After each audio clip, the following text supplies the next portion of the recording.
The Hunt family is one of the most important examples of an American entrepreneurial dynasty that evolved into a multi-branch business empire.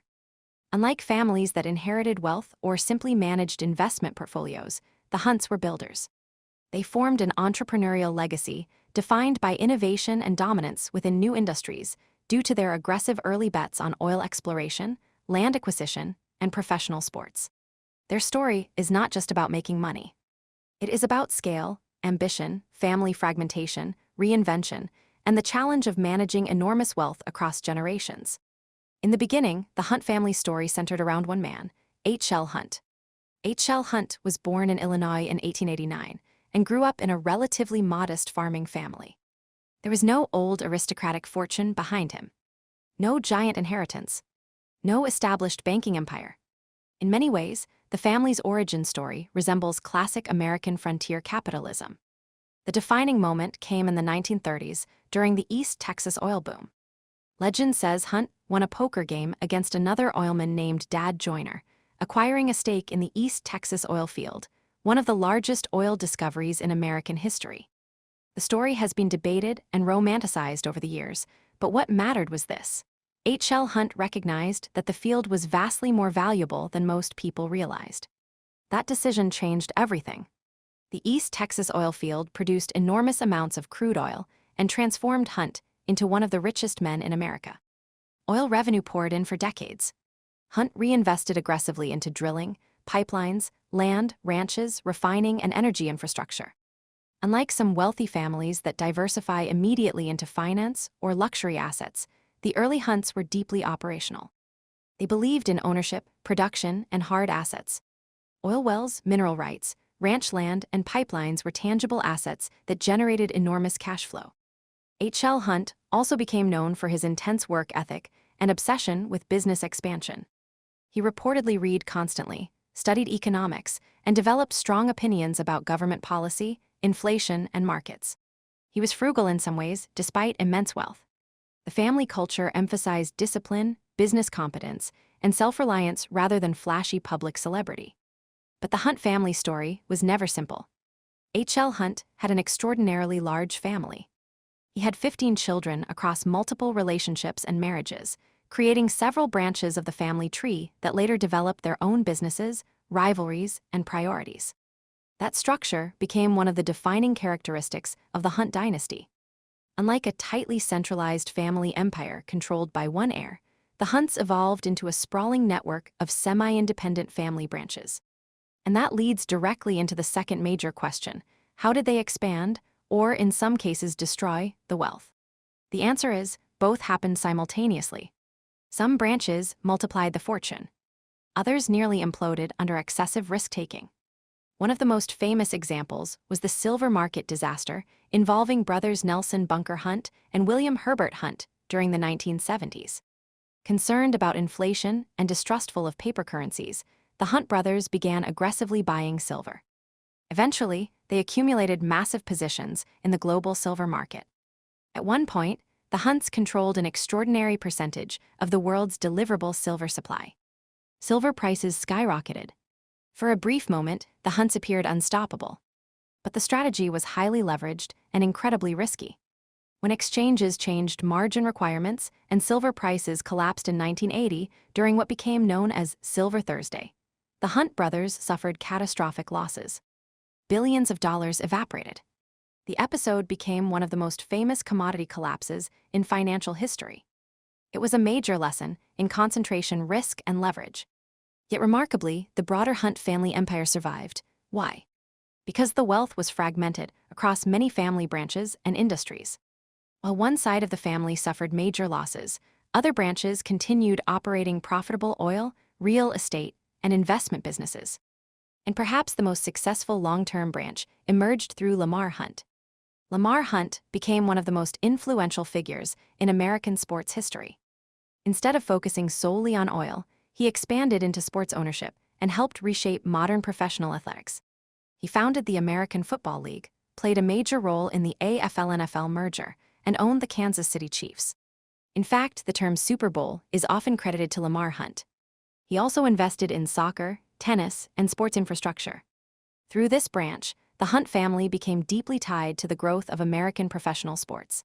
Today, the Chiefs are one of the most valuable franchises in the NFL, especially after the rise of Patrick Mahomes, pronounced Mahomes, and the team's modern championship era. Another branch of the family focused heavily on energy and private investments. The Hunts expanded into real estate, ranching, private equity-style investments, infrastructure, sports management, energy exploration, investment offices, and philanthropy. Over time, the family increasingly diversified away from pure oil dependence. And that brings us to the third question: how did the wealth perform across generations? The answer is surprisingly well, though unevenly. Many great American fortunes disappear by the third generation. The classic phrase is, shirt sleeves to shirt sleeves in 3 generations. The Hunts partially avoided that fate. Why? First, the original fortune was enormous. Second, the wealth was spread across many descendants and branches, reducing the risk that one bad decision would destroy everything. Third, several family members remained deeply entrepreneurial instead of becoming passive heirs. The family produced operators, investors, sports executives, energy entrepreneurs, and deal-makers across multiple generations. However, fragmentation also diluted centralized control. Unlike the Mars family or the Walton family, the Hunts do not operate as one unified corporate machine today. Instead, they resemble a decentralized network of wealthy business families sharing a common origin story. Some descendants stayed highly involved in business. Others pursued philanthropy, ranching, private investing, or lower-profile lifestyles. The family also became known for relative privacy compared to celebrity billionaires today. While the Hunts are famous in Texas business circles and sports ownership, many family members intentionally avoid constant media attention.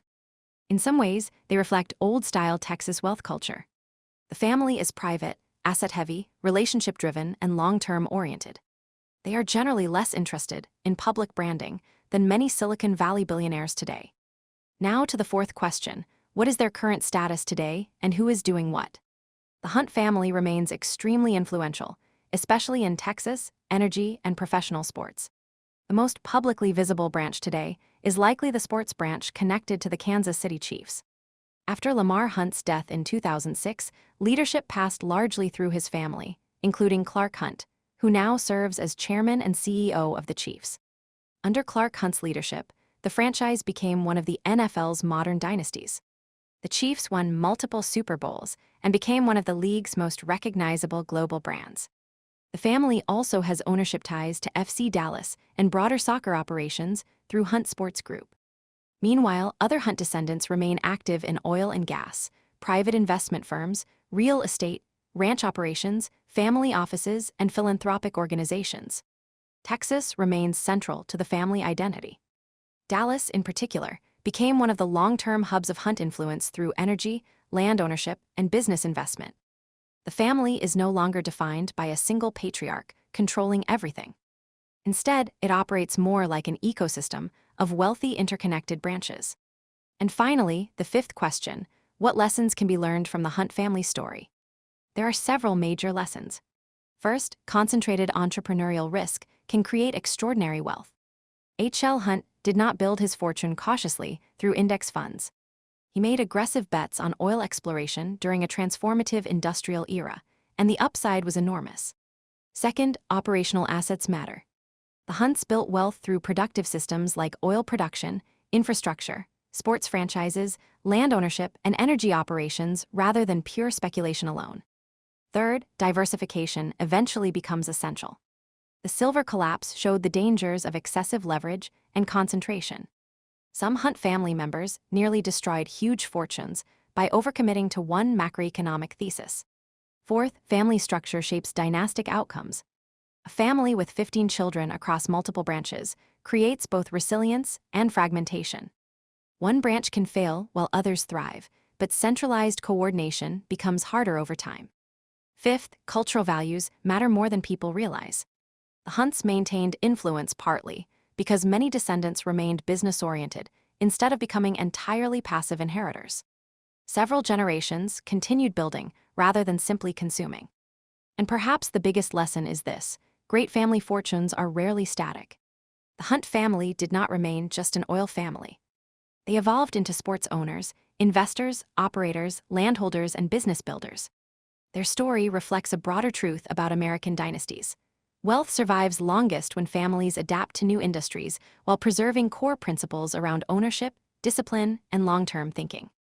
Today, the Hunt family remains one of the defining dynasties of Texas capitalism. A family shaped by oil, transformed by expansion, tested by financial disaster, and ultimately sustained through diversification, entrepreneurship, and generational reinvention.